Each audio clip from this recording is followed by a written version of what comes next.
Merhaba arkadaşlar, yepyeni haberlerle karşınızdayız. Burak Özçivit ve Fahriye Evcen Bodrum'da yaz sezonunu açtı.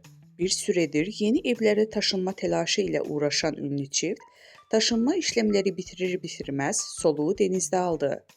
Gün doğumunda bir otelin plajında görüntülenen ünlü çift hem yorgunluk attı hem de adeten aşk tazeledi.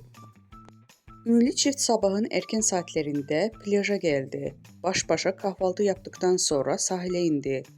Eşyalarını bırakır bırakmaz kendilerini denize attılar. El ele girdikleri denizden bir an olsun ellerini birbirinden ayırmadılar. Burak Özçivit eşi Fahriye Evcen'e sürekli bir şeyler anlattı. Evcen de eşine kahkahalarla karşılık verdi. Ünlü çift baş başa kaldıkları denizde adeten aşk tazeledi. Fahriye Evcen mor mayosu ve fit haliyle göz kamaştırdı.